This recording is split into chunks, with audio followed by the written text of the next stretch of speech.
page, that is page number 34. Thoughtless means a person or the behavior not showing consideration for the needs of other people. Here, Mrs. Pearson replies to Mrs. Fitzgerald's advice by telling her it's far more difficult than it sounds. This is because she loves her family even if they ignore her needs. She loves to provide for them even if they are self centered. Miss Fitzgerald wants Mrs. Pearson to realize that it is not difficult if she really tries. Moreover, she thinks it would add to their well being as well if they behaved with love and respect with her. Mrs. Pearson agrees with what Mrs. Fitzgerald has to say.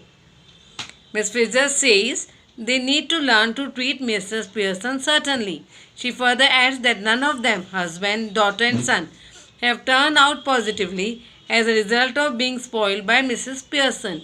She enables her to see how running after them, healing their tantrums, doing all the tasks for them, and staying home while they enjoy every night is harmful for Mrs. Pearson as well as her family. She explains how it should be the other way around. The family must treat wives and mothers with full respect and be after them instead of throwing orders. Miss Fitzgerald bluntly tells Mrs. Pearson not to act unknown as she is completely aware of the situation. Mrs. Pearson keeping dropping a hint. Mrs. Pearson hesitantly says that she often tries to give her and family clues in between conversation. Mrs. Fitzgerald is trying to make her understand that it is a high time and Mrs. Pearson's family should respect her now, and that would require more than just clues. They need to be brought on track. The last paragraph, Mrs. Pearson understands what Mrs. Fitzgerald is trying to say, but she can't stand giving them any discomfort. She wants to clear it out with the family and take a stand, but she doesn't know how to take the first step. Just as she is saying this, she noticed that's the time for everyone to come back home. Immediately she gets worried about how nothing is ready for them to come home to, and they are probably have to rush out again. She tries to get up the make arrangement for her family. Miss Fitzgerald stops her from doing so. Now explanation of page number 35.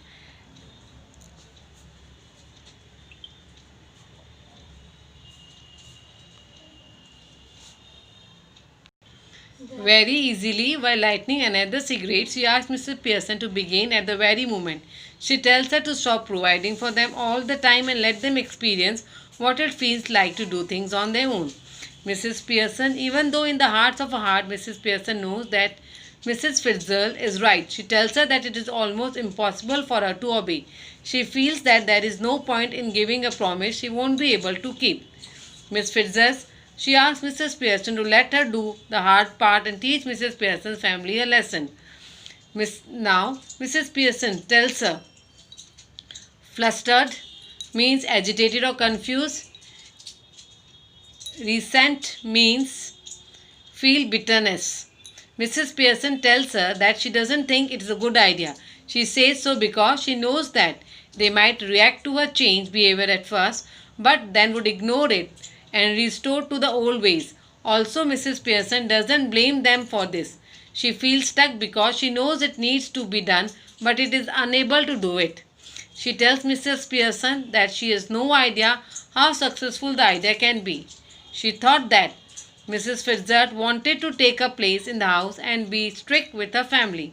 She affirms that she meant the same, but she will not be taking a place as herself. She will become Mrs. Pearson and then do his part. As confused as she can be at the moment, Mrs. Pearson asks Mrs. Fitzgerald to be a bit more elaborate. She proposes that they switch their place, in other words, change bodies, wherein Mrs. Fitzgerald will look like Mrs. Pearson and vice versa. A bit more confused and now even surprised, Mrs. Pearson expressed that this is something not impossible. Mrs. Fitzgerald questions her response by asking Mrs. Pearson if she has ever tried it. Quite obviously, Mrs. Pearson had never attempted it. In a very relaxed tone, last paragraph, Miss Fitzgerald tells her that she has tried it before, and even though it has been long, the trick should work, its effect will remain for a short period, but enough for them to fulfill their motive. She further added while holding Mrs. Pearson's hands that she had acquired the trick from the East. Mrs. Pearson. Now student, page number 36. Well, Mrs. Fitzgerald makes her aware that she has no other option by holding her hands. She gives Mearsons a few simple instructions in the process of transmission and says a few words in her mouth. Once she has whispered the spell, both of their bodies become lifeless for a moment while they are still holding each other's hand. As they both came back to life, they tried to imitate each other. Miss Fitzgerald is now a bit shy, and Mrs. Pearson has become unafraid. The personalities have now been switched, and with this, the transmission process is complete. While snatching away the cigarette from Mrs. Fitzgerald's hand, who is now Mrs. Pearson, she is confident about the success of her trick. Miss Fitzgerald, who is now Mrs. Pearson, looks at herself and she is shocked to see herself in the body of Mrs. Fitzgerald. Thus, she screams with fright. Grimly means hard manner. She was harshly tells worried Mrs. Pearson that her family will face Mrs. Fitzgerald, who is now in her body. The secret is only theirs and the family will not know anything about it. She is still frightened about the consequences and is worried about not being able to reverse the magic. In any attempt to comfort her, she tells the real Mrs. Pearsons that she would anyway have more privilege and fun being Mrs. Fitzgerald while living her life. Still worried, she tells her that she wants to live as herself only and not like somebody else. She comforts her by telling her that there is nothing to worry about and that she will reverse it whenever Mrs. Pearson wants. Mrs. Pearson wants to get back in her body while Miss Fitzgerald is strongly of the opinion that they should deal with the family first. Mrs. Pearson didn't know where to begin from, so Miss Fitzgerald would do it for herself. She asks what she do in meantime. She instructs her to go to Miss Fitzgerald's house, which is vacant for now. She could visit in a while to see the progress, but till then she is supposed to take pleasure in the process. She then tells her to go before someone sees her. Realizing that this is happening, the now Miss Fitzgerald gets up to leave and confirm once again if it is all going to work. Chuckling means laugh quietly. Chuckling means laugh quietly. Chuckling means laugh quietly. Mrs. Pearson reassures her and tells her to leave. While Miss Fitzgerald leaves, Mrs. Pearson attempts to make herself comfortable by lighting another cigarette and sorting her cards. After a while, Doris Pearson, a girl of about 20, so enters. She is the daughter of Mrs. Pearson and had the potential of turning out well hadn't she had been over-pampered. Astonished means shock. Without noticing Doris' instructions, her mom to iron a yellow silk dress she is supposed to go out that night.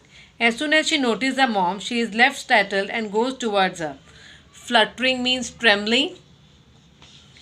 Incisive means intelligently. As she is about to speak, she uses her normal calm voice instead of the usual regret and shaky voice. She looks at her sarcastically, asks her what according to her was she doing. Does it look like she is painting the ceiling? She points out that her mother is smoking. The fact that she is shocked highlights that Mrs. Pearson isn't usually seen smoking.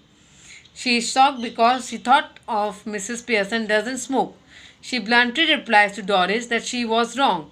Doris asks Mrs. Pearson if the tea is ready for her kitchen. She tells her that she can't have it whenever she wants. Annoyed. Thank you, students.